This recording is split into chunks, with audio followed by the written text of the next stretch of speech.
1, 2, 3, 4, 5, 6, 7, 8, 9, 10, 11, 12. Okay, I think we're good. 11, 12. Trouble is, when I was real young, I knew like 1 through 12 in pretty much like 5 languages. And then 13 and up, till I went to school, Sesame Street didn't really go above 12 most of the time. So 12 felt like a real big number. Okay. What? Why is the stream health low? What's going on? You sick? Check the video resolution. Resolution is 1920 by 1080. Wait, the current resolution is 1920 by 1080, which is not optimal. What? What? 1920 by 1080 is the default. I'll look I will at. try to watch the stream on my iPad.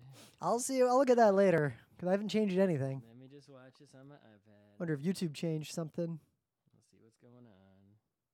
I could stream in 4K, but It's the King of 8 again. That's not. yeah. That's not it. Hold on. do. 10, 11, 12. Yeah, you hear me coughing? Seems like it's fine. All right. Whatever. I'll look into that later. Usually it would yell at me because it's like, hey, you're in a 16 by 10 aspect ratio. That's bad. But now it's telling me the standard HD is bad. All right. Ed Piskor. It's Wednesday, May 2nd, 2018. I'm Rim. I'm Scott. And this is GeekNights. Tonight, we are reviewing Ed Piskor's X-Men Grand Design. Why were you so quiet? Mm. Woo. Yeah, I never unplugged that. Oh, there we go. Now we're good. Just say I'm Scott again. I'm Scott again. I'll just leave that in. That's fine. That's fine. Everything's fine. All right. Woman. It's not woman. Yeah. You realize it's warm today. Warm today. Warm yesterday. Even warmer today. Today is the warmest, tied for the warmest May 2nd. Dude, it's 89 degrees. Of course it is. In New York City history. It says 85 degrees, first of all. But that's fine. My watch says 89. Oh, 87. 87. Yeah. Anyway. It is 87 right now. The high was 89, according to my watch. The point is, I neglectfully forgot that yesterday was the 1st of May. Oh, outdoor fucking. Weather's just in time. It was a good day because, I started a new job and... I also started a new job. You wonder why we've been busy. There's been a lot of life changes in the Rim and Scott households. But, as you know, in my last job, I'd bike to work every day and it was like a 7-ish mile ride. So like 25 to 28 minutes. Oh, let me check on the Strava how long the ride was to work today. Yeah. So, but I'd bike hard and get sweaty and wear shorts and everything. And I had it in New York, there's always this minefield of will your building let you bike, even though the law says they have to. There's a lot of loopholes in that law. Oh, it's not always about the building. But anyway. Yeah, it might be your employer, might just suck. And anyway, so this morning to the new work, which is 7.2 miles, it took me 39 minutes from my home on the slow heavy bike. Nope. And to get to Rim's house, I'm not logged in? Okay. To get to Rim's house, which is much closer than my house, from work, took 30 minutes and it was 5.3 miles. It took me to get home 12 minutes to bike the 3.2 miles to get home. Mm. That's a real nice bike. What's interesting is it takes me... Oh my God, that's unfairly close. Yeah, I'm telling you. You're cheating. Oh, even better. If we move offices, I'll be here. What? Oh, at 59th. Yeah, 59th and Lex. That building with the weird... Yep. That plaza. would mean I would literally just bike over the bridge and I'm at work. Bike over the bridge and I'm home. It'll be like 7 minutes tops. See, the difference is when you bike, you try to go fast. Only on the way home. I don't want to show up to work all huffing and puffing and sweaty. I basically, even when I'm biking like on the weekend with the biking group, I never huff or puff. Oh, but Not even if I feel any. But like, Black Dynamite, I'm huffing and puffing in the community. If I feel any like difficulty or strain or exercise happening, I gear down and slow down. This is why it took you like 2 more hours to do the Hudson Valley Rail ride than it took me. 2 more hours. It was a long time before you rolled in. No, it was. I'd already eaten like a full dinner and had a couple beers. Mm-hmm. But I huff and puff. I bike hard and fast wherever I am, unless I have a reason not to, like I'm with other people. Mm-hmm. I like it. I still do that thing where I run everywhere if I have a good excuse. And I'm doing a thing at work now, so I try to not ever use the elevator in the high rise.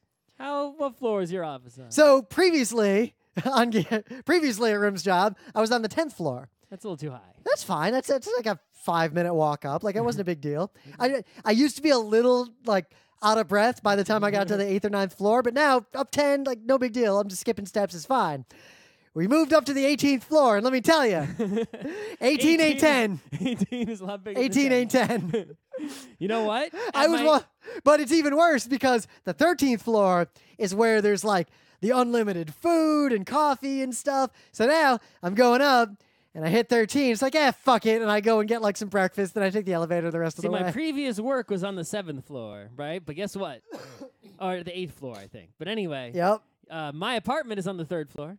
Your apartment is on the 3rd floor. Right. My new work, guess what? 3rd floor? That's right. Whenever I get an That's elevator. so weird. Whenever I get an elevator, I only got to push 3. I don't got to push no other buttons, only 3s and 1s. Yeah. Don't got to push nothing else. No matter where I go, I can't forget. Dude. It's either 3 or 1. To this fucking day, 2 jobs ago, my company was on a certain floor. I will, if I'm really tired and not paying attention, when I'm going to work, anywhere, I'll hit that floor number. Yep.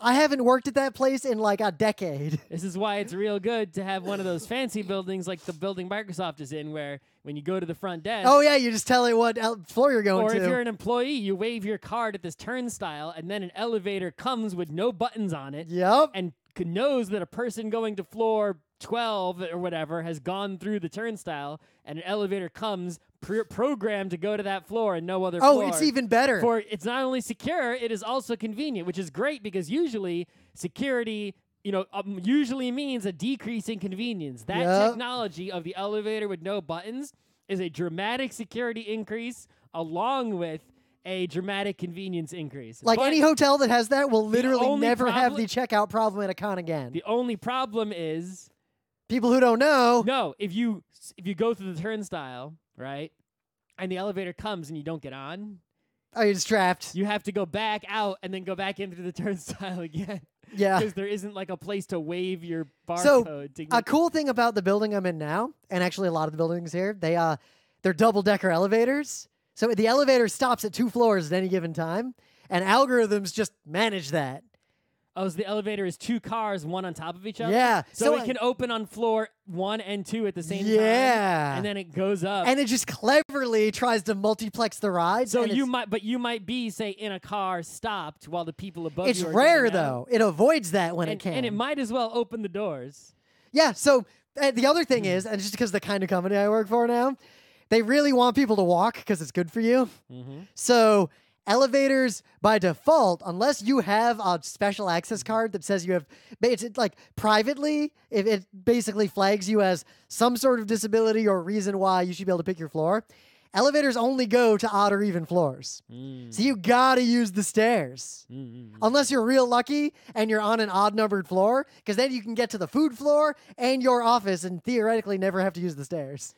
One final thing, there's some health insurance companies in the U.S. now giving discounts to people who do enough exercise. And, like there's things that you can put in your car that will monitor your car and see that you drive safely and give you a discount on your car insurance. Yep. They're doing the same thing where it's like wear a Fitbit equivalent device and we'll check the data on it. As if you're healthy enough, we'll give you a discount on health insurance. Dude, I get a credit because I bike to work sometimes. But most of them are really just like pedometers. Yeah. People on Amazon are selling devices that will shake your pedometer to give you the health insurance discount without exercising.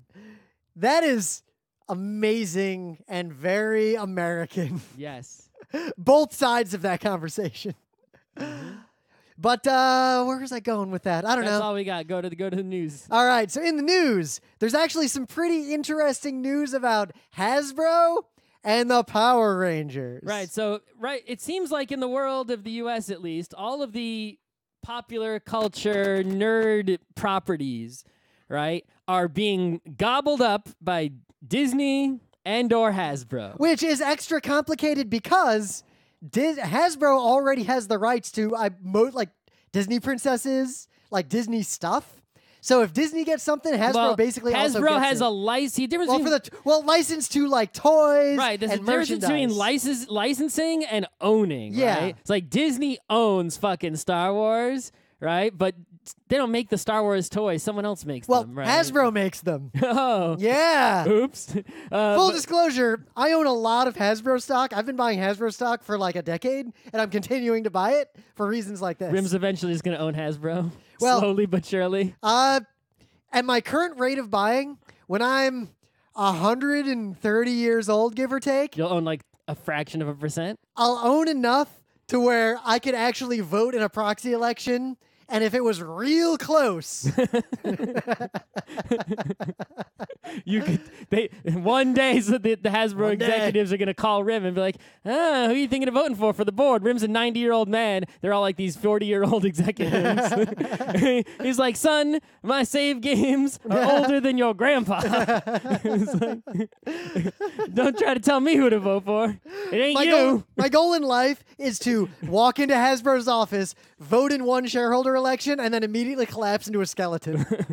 And they'll make a toy skeleton. Yeah, that's my one vote. You got to make it skeleton Rim. All toys then will just be cyber constructions anyway. You have to use your hands? What is this, a baby game? You'll be going to their virtual executive board meeting. You have to hack your way in.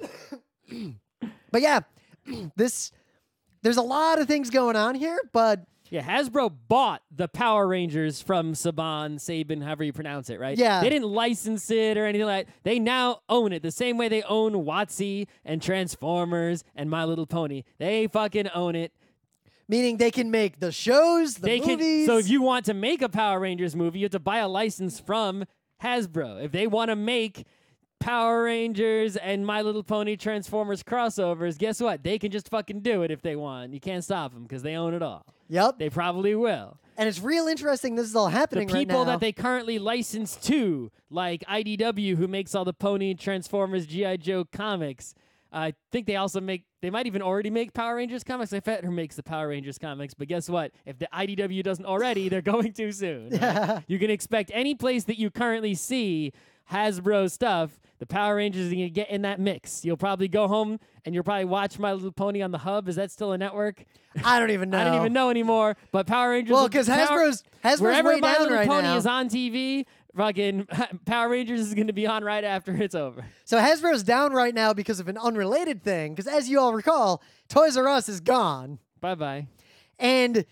while it's not gone for any good reason, like the reasons why Toys R Us actually went bankrupt are just really fucked up. Yeah. But because the last national toy chain is gone, that's really hurting Hasbro's sort of short-term value. And the stock market cares about short-term, but Rim, who's going to be 90 to get his one vote, yeah, it's about short-term I value. am not giving investment advice. Do not construe anything that I'm saying as investment advice. I swear to fucking God, do not talk to me about this. But don't do what Donnie Rim don't does. But I am continuing to buy a lot of Hasbro stock now that it's down. Just because someone does something does not mean they're suggesting that you do that thing. Yeah, because I also drink a lot of poison and huff and puff on a bike, sometimes not wearing a helmet. So yes, I don't wear a helmet if I ride a city bike, but on a city bike, there's even I feel like the city bike I should be wearing a helmet way more. I already don't huff and puff on a road bike. On a city bike, I even I somehow negative huff. City bike, I fuh and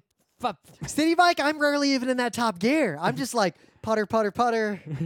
Like but I don't the even. The city bike is just so heavy and slow. That's why. Not a single. I'm not gonna carry a helmet with me. Not a single drop of sweat is gonna come from my brow on a city bike. I'll tell you what. I used one the other day because yesterday I didn't bring my bike to work and it was so nice. I was like, fuck it, and I took a city bike home. Yeah, well, you're close enough. Yeah. For me, it would be cutting it. I could do it. I could make it all the way to work in one ride without docking, but it would be close because I mean, I'd lose time because it's a big, heavy. But city even bike. better, because I bought the day pass, it was 24 hours. So later that night, Oh, you don't have a permanent thingy? I used to, and I canceled it because they doubled the price. I might get it back again. So I paid for it, right? But I paid for it back when it was like $100. But you know what? My new job, they pay for it. So as soon as it expires, I just renew it for free. I'm probably going to get it again because they're screening Porco Rosso at Kips Bay. We just watched it. I haven't watched it in a while. Okay. So I might go see it at In Kips fact, Bay. I gave a computer to George, and I left my Porco Rosso DVD in the DVD player. And then he's like, "Oh, we watching this?" And I'm like, "Oh, good." Man, that kid, because Good thing I left it in there. he was just asking me. He wants all my old computers too. Good, take them. Yeah. Start mining those Bitcoins or whatever you're going to do with I don't them. know what you're going to do with them, but please take all of my unused technology. So in some other news, more of a geek bite. Scott, I want to review this on GeekNights, but I got to get Scott to watch it first. But Emily and I have been watching on Judith's recommendation and also the internet's recommendation, because this is one of those things we talk about with Judge Anime by its cover. I ignore a lot of anime, even if I'm positively inclined toward it, unless people keep talking about it. And people keep talking about Made in Abyss. So I felt like I had to watch it.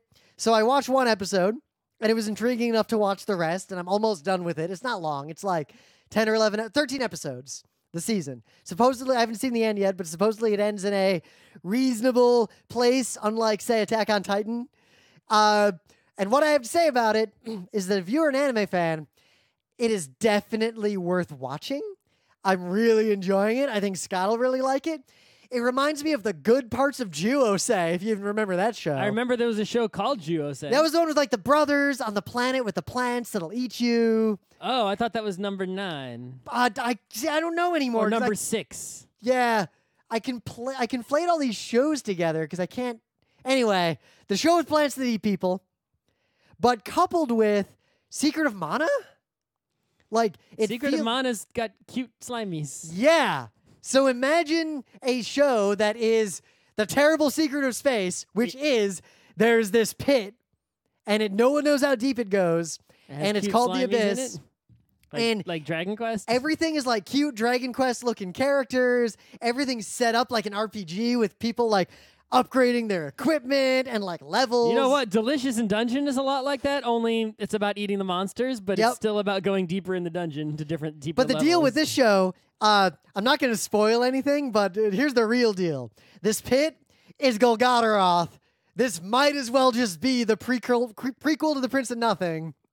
But it's framed in that there's these kids who live in this town that's on is the it edge. Golgotharoth or is it place in Lord of the Rings? It's Golgotharoth. Okay. It's like specifically, it's a pit. There's like probably an alien ship buried down there. And the story is there's this orphanage, and kids in the orphanage are forced to go down into this pit and bring back artifacts. And if they grow up and survive, they eventually level up, and now they're employees of this thing that goes down deeper into the pit to bring up artifacts. And they don't really understand how the artifacts work, but they use them. And if you go, the further down you go, the harder it is to come back up because it starts fucking with you. I mean, that's how all holes are. No, like, can you tell me a hole that is where that rule is not the case? No, we're talking like go down 100 feet, trying to walk back up 10 feet, you start getting sick. Walk back up 20 feet, and you start vomiting. Walk up 50 feet, blood starts coming out of your eyes. Yeah, I mean, that might be harder than a normal hole. Yeah. But the same is true. In a normal hole, the farther you go down, the harder it is to get back up. But it's framed in this like very cute JRPG, like Secret of Mana looking way. So it's a Japanese fantasy show. Yeah, but unlike a lot of these shows that have nothing going on, I'm really feeling it. Okay. It's really good. I've thoroughly enjoyed it. I just want to watch Agretsuko. But we're gonna watch the shit out of Agretsuko. It is A+ as well. But Have you watched any of it? I watched one episode. I'm gonna Okay. watch again with Emily.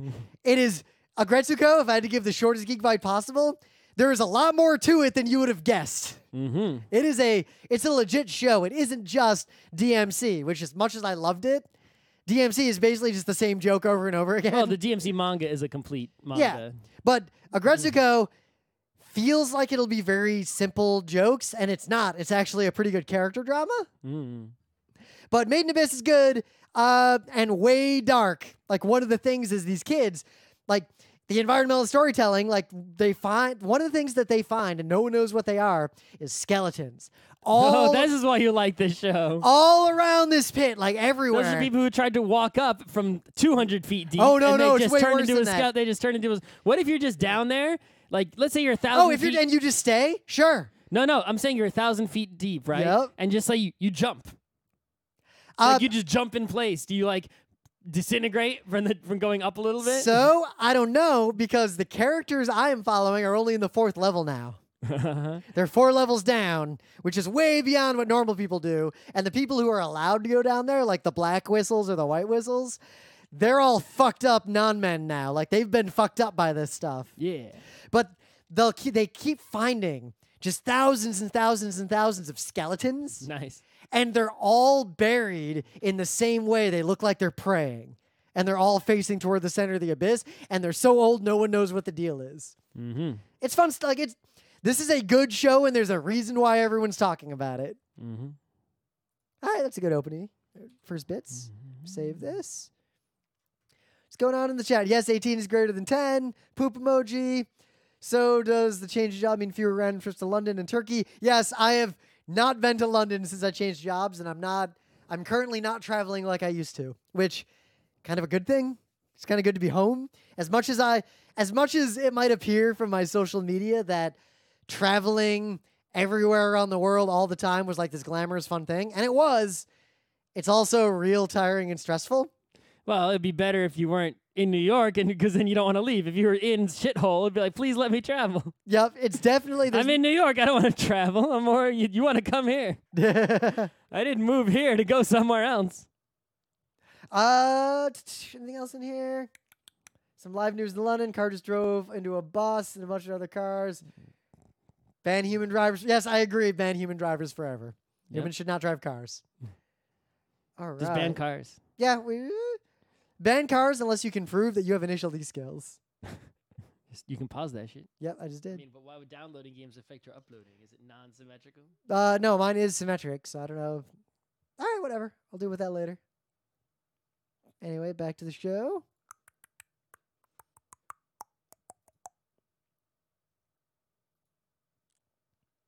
But anyway, things of the day. We got a double thing of the day feature.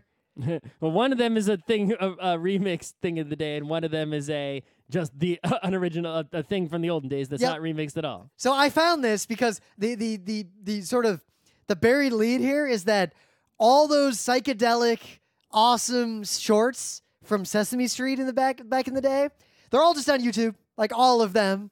And they're amazing, and I've been watching them when I'm bored, and it's shocking to me how little I remember some of them until I hear that first note, and suddenly my brain remembers every single possible detail of this animation. Mm-hmm.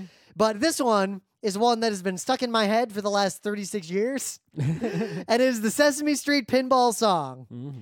This is a remix of the Sesame Street Pinball song with the animation also remixed, and it's pretty great.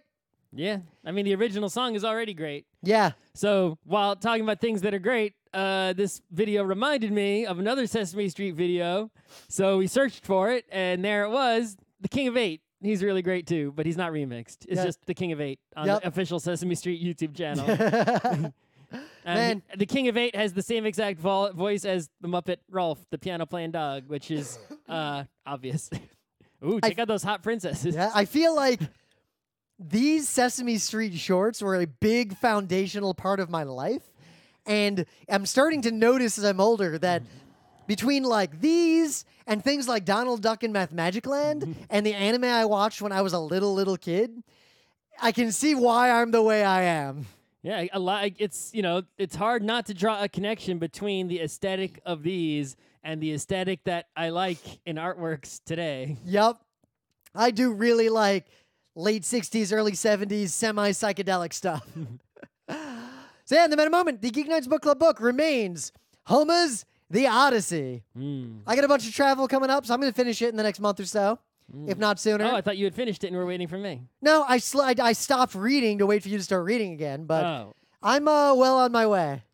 I'm probably going to read, when I'm chilling in the park, laying down in the sun with the grass and such. Yep, I'm going to read on Which some is- trips. Because another part of the meta moment is that I'm going to be Scottless in Lancaster, Pennsylvania this weekend for Zenkaikon, where I'm doing 3 panels.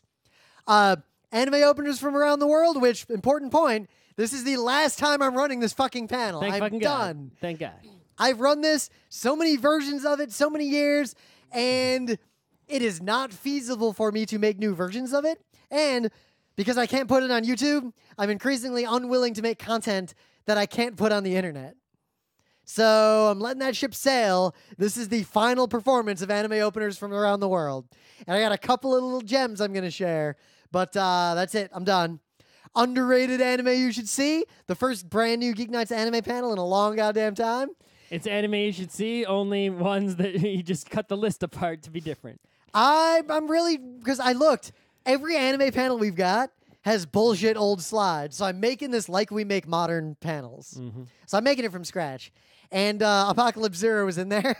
No, it's not an anime you should Well, see, nor is it underrated. I feel like everyone needs to see it exactly once No. when they're an adult so No. they know. No. That type of anime is an important area of anime. No. And knowing what the fuck its deal is, if you're gonna watch one of those fucked up, violent, weird-ass old anime, I feel like that's the one. No. I mean, in that genre, name a better show to watch. The educational channel, which is turn your TV off and go outside. I mean, we said people should play Pandemic Legacy in our 40 tabletop games. I don't like that shit. I don't know. Pandemic Legacy is different than Pandemic, which is garbage. Oh, yeah, you don't need to play regular Pandemic. I haven't played Pandemic Legacy, so I've heard some people say that it might have some redeeming qualities over regular Pandemic. I want to point out that is the most positive you have ever sounded about Pandemic Legacy. I cannot confirm or deny. No, do not watch Mad Bull 34. I think you're better off watching Apocalypse Zero. No. Anyway, when I'm not doing those 3 panels, I'm either going to be playing board games in my hotel room or playing board games in the tabletop area. Mm. And also, I'm not going to be there on Friday because I'm just going to work. I will not be wasting my time going to Lancaster, I Pennsylvania. don't know why you're so down on Zenkaikon. It's basically ReviewCon. Mhm. Plus, I do some panels, and otherwise, it's just ReviewCon. Mhm. I In mean- Lancaster, Pennsylvania. Yeah, with amazing food. Mm-hmm. It's a short train Except ride. on Sunday No, they fixed that. and at night. No, there's food now. Uh-huh. I talked about this when I reviewed the con last year. There's plenty of food now.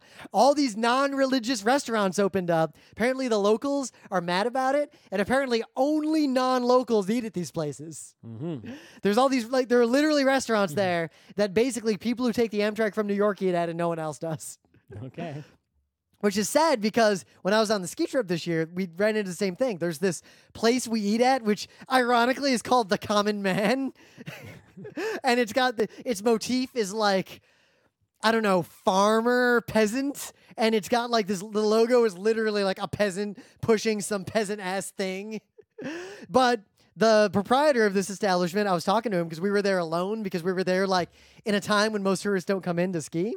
And he was like, yeah, literally no one who lives within 100 miles of this place will ever eat here. Okay. No one can afford to. This place exists solely for New Yorkers, and mostly New Yorkers who come out here to ski. And that's it. And that's a sustainable business model, apparently. All right.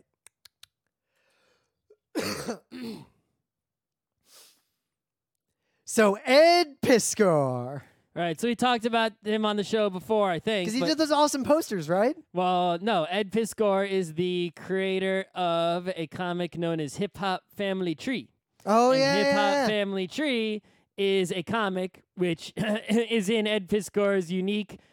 He has a unique style, yet it is familiar to you. You feel like you've seen this style before, yet you can't name where you've seen it before. Anyway, but he made a comic called Hip Hop Family Tree, which is the history of the creation of the hip hop genre of music.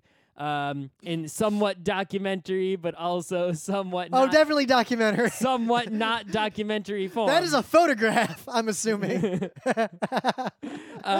So it was such a mega amazing awesome comic that you should read if you can get your hands on it, which you can, just buy it. That Marvel, Disney hired him to make a comic called X-Men Grand Design, which he made joyfully as he is a big-ass X-Men nerd. A little younger than me, but still a big X-Men nerd. Yep. He grew up drawing some X-Mens as a kid. That's how he ended up doing comics. And this X-Men Grand Design is, thankfully, an X-Men comic a normal person can read, or at least a normal nerd can read, because it is not involved with any current X-Men stuff. Yep. It is basically the same thing as Hip Hop Family Tree almost. You could almost call it X-Men Family Tree. It is a retelling, of the original X-Men story in a new digestible form, yet also an old form. Right? And then at the very end of this first volume, there's also a bonus, which is basically a redrawing of the first issue of X-Men, just redrawn, but otherwise exactly identical to the first issue of X-Men, just in his style instead of in the original style. I'm going to say that I really enjoyed it, first off. But it's definitely... It captures a lot of what X-Men is really like in condensed form, meaning that the statement I just said is either a strong positive or a strong negative, depending on who you are. That's all, yeah. It's still X-Men, right? It's not, sort of taking the X-Men out of X-Men. It's not rewriting anything. It's not really changing, like, plots or backstories. No. But what it does do is sort of tie things together, right? Because if you actually read the original, real X-Men comics, right? Let's say you get your hands on every fucking X-Men comic ever, and you freeze time, except for everyone but you, so you can read them all. There are things that happen, and some of those things, sort of come out of nowhere. They don't have, it's like you get time travel, you get characters coming in, you get all this stuff, and it's like things happened and changed over time because writers would change, new series would come up, crossover events would happen with the rest of the Marvel Universe. I would read for a while, and then I'd go to a comic shop and literally just buy, like, whatever Uncanny X-Men was there.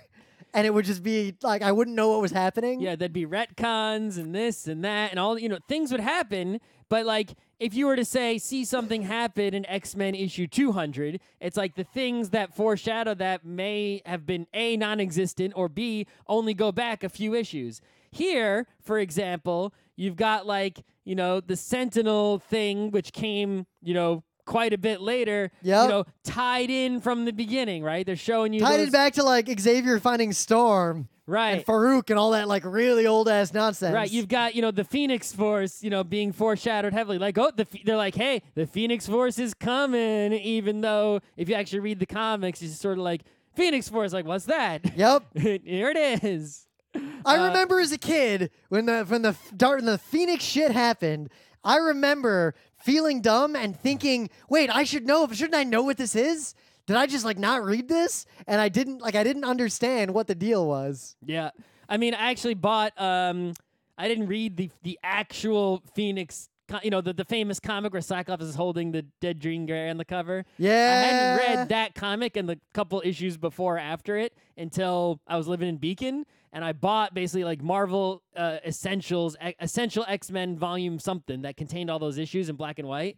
And it's really only like a few issues. It's not like this big mega thing that leads into it, right? And it's, it's like Uncanny X-Men from like the 80s, I think.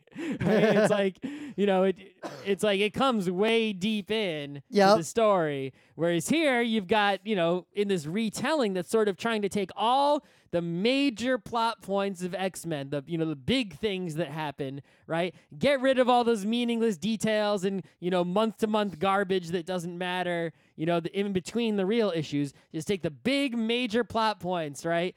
X-Men are created because X. Their Magneto is here and Xavier is there. What's Magneto's deal if you want to know, like, other than, he was in the Holocaust and then he has reasons. Right. It's like, basically... Why did Professor X already know Storm? Like, what's Jean Grey's deal? Where did she really come from? Yep, all this stuff is, told without any cruft. And it sort of feels a bit hurried because you're only going over these major details. And it feels somewhat disjointed because literally you read a page and it's like Professor X deals with Farouk over the span of like 6 panels, like that entire story. The next page is like, what was Magneto doing? Yep.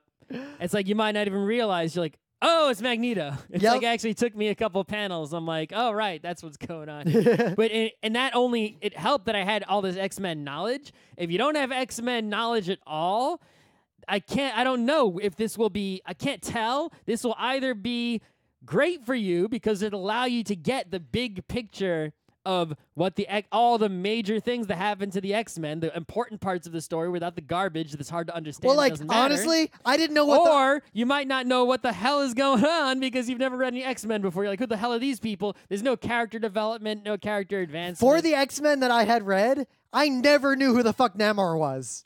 Oh, you didn't know who Namor was? No, I never read those parts. I had no idea. See, the thing is, that's actually a very interesting part of this X-Men grand design because Namor the Submariner was, he is a mutant. But that part of, establishing why humanity hates mutants, it being Namor's fault of sort of making the wrong first impression, was not really in X-Men comics. That was motherfucking comics. Namor is like one of the original Marvel things from like decades before the X-Men. He predates the X-Men by like a zillion years. The fact that he's a mutant, I'm pretty sure, came way later. See, right? this is the thing. He was originally just like the prince or king of Atlantis who was evil. This is actually the thing that caused me to... not really evil, but sort of, seen as evil by humans, right? So when I was younger, like middle school, elementary school, every time I started reading X-Men, the other kids who read more comics than me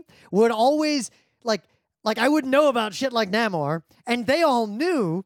And it wasn't until much later in my life that I realized there were you had to read non-X-Men comics to understand what was going on. See, I just assumed that they knew and I didn't understand why. See, I cheat. When I was a kid, there were only 3 kinds of comics that I read. I read Spider-Man, but I read Spider-Man 2099 because it started at issue 1 and in 1990 whatever, 2, 3. And it was Cyberpunk, so it was the best. It's still the best. If you want to read, I highly recommend Spider-Man 2099. I read X-Force and later Uncanny X-Men. I also read all that Infinity stuff, which is becoming very relevant. It's good to have that knowledge today, even though I'm not watching that movie. And 3. So the best part about that movie is, of course, a ton of characters die. From what I gather, well, in the comic, half the superheroes died, but then they undied. So from what Spoilers. I gather, this is something I was curious about this. It appears that the majority of the people who went to see this movie have mostly just been watching MCU. And I realized if you've never actually read comics and just watched the movies, the idea that superheroes die all the time and that's just a thing is unknown. All right. So teenagers who have watched every Marvel Cinematic Universe thing and read 0 comics are freaking the fuck out because all their favorite characters are dead. They'll be back in the next movie. They have different no actors. idea. They'll have different actors coming back. Those are mostly just to kill off the contracts. Yeah, but they literally don't know that Superman died 100 times. He died. Well, the first time he died, it was a big deal. Well, yeah, the first time a big superhero died, it was a big deal, and then we learned and knew better. But yeah, well, anyway, what was I saying? Right, and I read the Infinity comics and I read X-Men comics, right? Yep. And the way I knew about other things in Marvel anyway was I collected superhero cards. I collected the cards too, but that even intrigued me more. So I knew who these characters were without having to I didn't read any Namor or Moon Knight or Fantastic Four. I read them later, but as a kid, I didn't read any of those other comics. I never read an Avengers comic. I never read any of that garbage. But I knew who Iron Man was. I knew Captain America was. I knew what their origins were, what their deals were, and all this stuff because I read those superhero cards that I collected. When there were single panel references to these other characters and things, and also there was, for example, one time there was a series right after there was Fatal Attractions, which was the the crossover between all the different X series, which let me learn all the X Force. Yep, I read Fatal Attractions. That's the one where Wolverine got all the metal ripped out of him. Yep. Right after that, because then he had the bones. Right after that, there was immediately a second crossover, which is the X-Men Avengers like Blood Ties crossover. That is when I stopped reading. But I read that, and that's how I knew who some Avengers were at that point, right? And things like that. I never read any Avengers. That's the only Avengers I read was not even that. I just didn't care anymore. And later on, I guess I read Kree Skrull War, which includes some Avengers. See, part of what messed it up is that because I got into anime so young, I was like trying to read X-Men after I'd already discovered anime. So as soon as manga was purchasable by me, I basically stopped reading American comics for like a decade. I stopped reading the comics when the comic book store went away, and then I got anime. Yep. But like I read one manga and I was like, whoa, this is a comic. Anyway, but yeah, if you so this X-Men Grand Design, by the way, is like a large. It's not a. You're gonna get the trade paperback. Don't get the trade. Get this giant ass book. No. Then this is the trade paperback. The hardcover is the other one. Don't get the hardcover. I think. So this is it's like a Marvel Treasury edition. It's not a normal size trade paperback. It's like this big fucking thing, and the pages are like not quite newspaper size. But they feel very newsprinty. It's bigger than an old Life magazine, I'd say. Easily bigger than Life magazine. The point is, it's big. It's not a normal size book. I can't actually like get it all in frame here. Yeah. It's at least it's probably like it's like a legal pad but wider almost. I had trouble. I was reading it in bed, and I wanted to set it down, and it wouldn't fit on the tiny table I got. It's not thick or heavy. It's just big. It's gonna take up it's like laptop size, maybe even like 15-inch. This is way bigger than my laptop. It's bigger than my laptop too, but it's bigger than my big iPad. So it needs to be that big because the art blows up to that big really well. And I'm going to say, even though like it includes a lot of the corniness. And, you don't want to, if they come out with a smaller edition, you don't want the smaller edition, but just got to know it's a big book if you buy it on Amazon. But most of the joy I got from reading it is just that it was a condensed feeling of what it was like when I was reading comics as a kid, but condensed to my adult, let's move it along sensibilities. And I really enjoyed just looking at all this art. I really like this style of comic art. Yeah, Ed Piskor is real good. Yeah, any one of these pages would be a great poster. There's another series. Also, you get Charles Xavier with dot eyes. Yeah. And dot eyes is one of my favorite things. Googly eyes. But there is another X-Men series that was not super recent, but somewhat recent. I don't know if it's X-Men Forever, it might be called.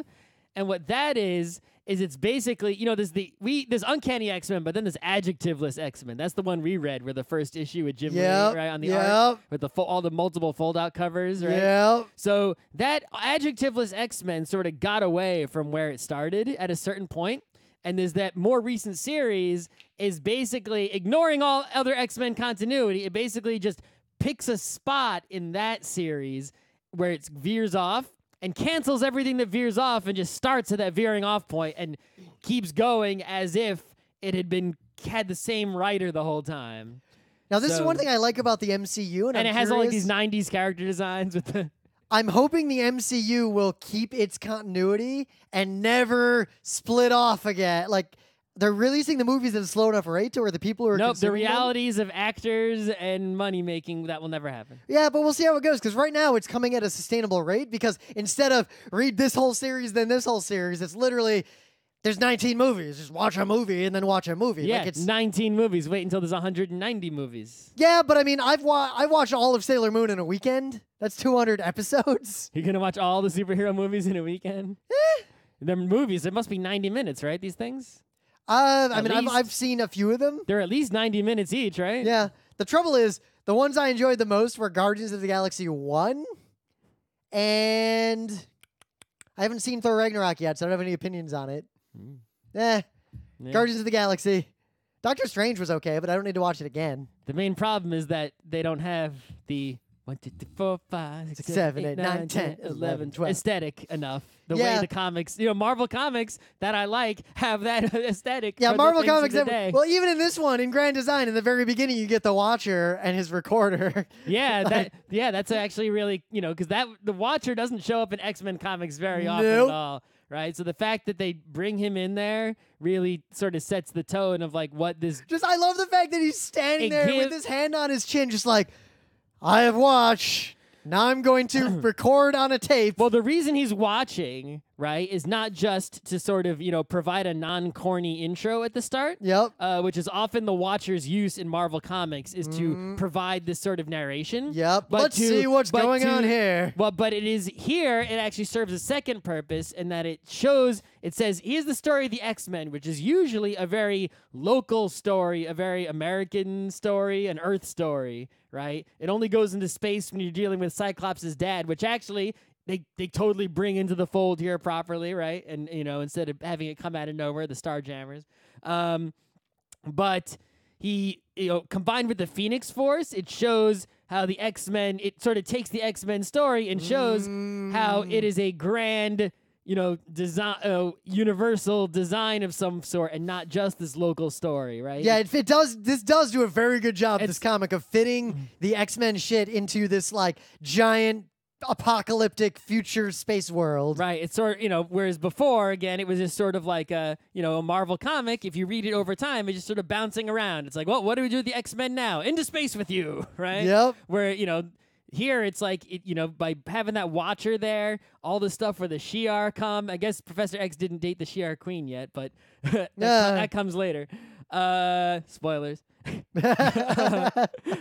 the Phoenix Force Wait is till on they its find way. out what Magneto's up to. Right. But they sort of, it helps he's tying all those random X-Men bits together into a grand design, right? Which is what makes it great and more comprehensible. Yep, I think this is definitely worth your while. I really enjoyed it. Mm-hmm. I think Emily's going to read it before we give it back to you because I think she'll like it too. All right, good. I don't need to carry a giant-ass book home. I'm going to give it back to you though, but not today. No. All right. Oh, Good timing. Okay. We just finished. Yeah.